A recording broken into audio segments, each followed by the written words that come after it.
Eu quero saudar a todos com a paz do Senhor. Amém.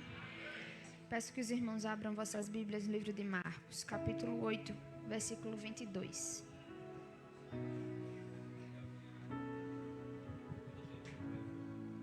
Marcos 8, 22 diz assim a palavra do Senhor. Meu Deus, ele disse que eu tinha que ser rápida.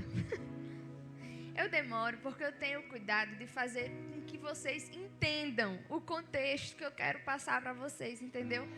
Porque eu entendo uma coisa, que o mais importante na comunicação não é você usar palavras bonitas e nem difíceis, é você se fazer entender. Então eu fico preocupada em tentar montar todo o contexto para que vocês entendam. Aí isso leva um pouquinho de tempo, porque tem gente que não tem contato com a Bíblia, e se a gente for direto ao assunto, fica voando. Aí por isso que eu demoro um pouquinho, mas vamos ler em nome de Jesus. Marcos 8, 22 diz assim: E chegou a Betsaida, e trouxeram-lhe um cego, e rogaram-lhe que lhe tocasse. Já olhe para o irmão que está do seu lado e pergunte para ele: para onde os seus amigos estão lhe levando? E tomando o cego pela mão, levou-o para fora da aldeia, e cuspindo-lhe nos olhos e impondo-lhe as mãos, perguntou-lhe se via alguma coisa. E levantando ele os olhos, disse: Vejo os homens, pois os vejo como árvores que andam. Depois, tornou a pôr-lhe as mãos nos olhos, e ele, olhando firmemente, ficou restabelecido e já via ao longe e distantemente a todos. E mandou para a sua casa, dizendo: Não entres na aldeia. Amém? Nós estamos diante da cura de um cego de Betsaida. A Bíblia vai contar que um homem cego é levado pelos amigos até Jesus, a pedido dos amigos que Jesus sare aquele cego. E a Bíblia vai contar que o Senhor impõe-lhe as mãos sobre ele, e ele volta a enxergar, mas ele volta a enxergar parcialmente. E isso faz com que a gente entre num certo conflito, porque a gente está acostumado com um Deus que não faz pela metade. A gente está acostumado com um Deus que faz tudo perfeito e completo, que quando Ele entra, Ele age para chegar resolvendo o problema. Mas na vida desse homem aqui, o milagre acontece parcialmente. Jesus toca uma vez e depois precisa tocar de novo para que ele tenha a sua vista restabelecida. E se a gente for ler um pouquinho antes, versículos antes, até no capítulo 7 anterior, Deus curou um surdo e gago de Decápolis, da mesma forma que botou a saliva, tocou no cego, levantou a mão, tocou no surdo e no gago, e imediatamente ele foi curado. Em seguida, o Senhor fez a segunda multiplicação dos pães e dos peixes, pegou poucos pães, poucos peixes, multiplicou, alimentou uma multidão de milhares de pessoas. A Bíblia vai dizer que os discípulos, para irem para o outro lado, esqueceram dos 7 cestos que ficaram cheios, levaram um único pão dentro do barco, e aquele único pão não era o suficiente para suprir as necessidades de 13 homens que estavam na embarcação para ir cumprir uma nova tarefa que Deus tinha com eles. E o Senhor, vendo a preocupação daqueles homens, vendo que só tinha um pão dentro do barco, minha gente, Deus já tinha feito a primeira multiplicação, já tinha multiplicado os 5 pães e os 2 peixes.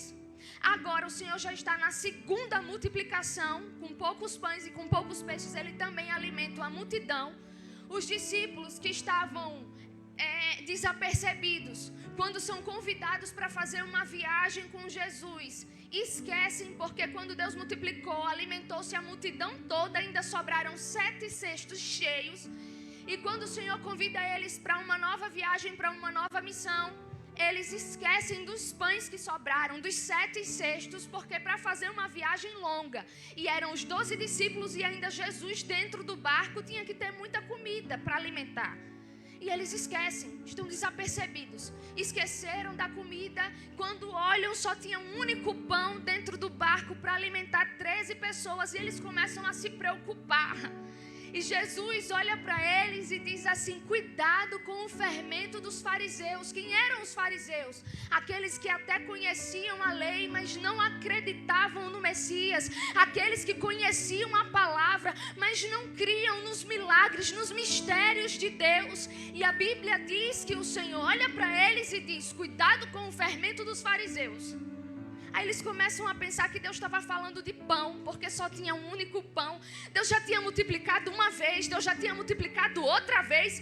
Deus já tinha multiplicado o pão, alimentado uma multidão. E aqueles homens, 12 homens preocupados para Deus multiplicar, para alimentar eles numa viagem.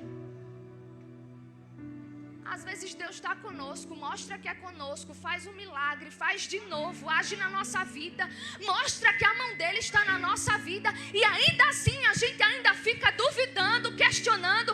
Quando Jesus olhou para eles e disse: cuidado com o fermento dos fariseus, ele não estava se referindo ao fermento que a gente coloca no pão, ele estava se referindo à incredulidade que muitas das vezes entra nas igrejas, em ambientes espirituais como esse. Palavras se tornam decreto, e tem gente que ainda consegue vir para um lugar espiritual como esse e começa a colocar dúvida: será que é? Será que é Deus? Para que isso? Que meninice! E começa a julgar até a forma de adorar do irmão. E Deus estava dizendo: cuidado com o fermento dos fariseus. Aquele homem recebeu de forma parcelada, porque tem coisas que Deus faz porque Ele quer, e outras que Ele só faz se a gente permitir que Ele faça.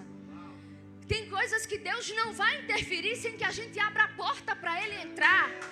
Tem coisas que Deus não vai fazer sem que a gente o autorize a fazer. Tem coisas que Deus não vai fazer até que a gente aprenda a crer que Ele pode fazer. E Deus está dizendo hoje, nessa noite: cuidado com o fermento dos fariseus. Não se deixe levar pela incredulidade. Cuidado. E a Bíblia vai dizer que Jesus toca da mesma forma que ele fez com o gago, com o surdo.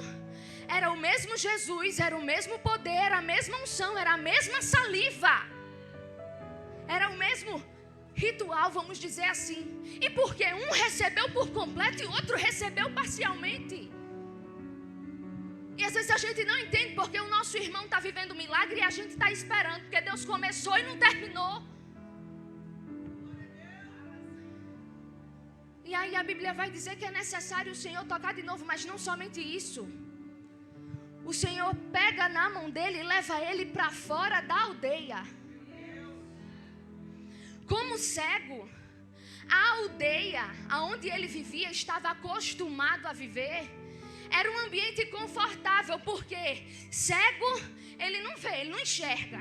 Então, enquanto ele estiver num ambiente que ele conhece, mais favorável para ele, porque ele vai saber andar sem esbarrar, sem bater, sem cair, sem tropeçar, porque ele já conhece o ambiente.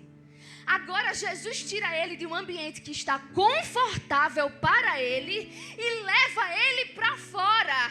Fora da aldeia, ele não conhece se tem uma caixa de som aqui, se tem o púlpito aqui. Ele não conhece, isso gera desconforto. E Deus me trouxe aqui para lhe dizer que Ele vai promover alguns desconfortos na sua vida, para que você viva o cumprimento e a totalidade do milagre que Ele quer fazer na sua vida. Porque tem muita gente que pensa que Satanás só entra com vento e com problema, mas não. Às vezes, para nos impedir de viver milagre, o inferno, o diabo deixa um ambiente bem confortável e muito parecido com aquilo que Deus falou que faria. Porque para quem era cego, está enxergando turvo, já é alguma coisa ou não é? É alguma coisa. O homem não enxergava nada, agora ele ainda enxerga uns vultos, então ele já está no lucro, sim ou não? Mas Deus não tinha vulto para ele, Deus tinha restabelecimento da visão. E tem muita gente aqui que está acomodado no lugar que somente se parece com aquilo que Deus prometeu. Por quê? Porque é mais confortável. Por quê? Porque é mais fácil. Por quê? Porque não tem tanta luta. Por quê? Porque não tem tanto desconforto. Mas hoje Deus me trouxe aqui para lhe dizer: eu vou gerar desconforto no lugar onde Satanás lhe deixou confortável, para lhe impedir de viver a totalidade do milagre. Porque já chega de viver parcialmente aquilo que Deus quer que você viva totalmente. Agora a gente precisa também entender uma coisa. A Bíblia diz que o Senhor pega na mão dele. Jesus pega na mão do moço, do cego. Embora muitas das vezes a gente até se questione por certos desertos que a gente passa,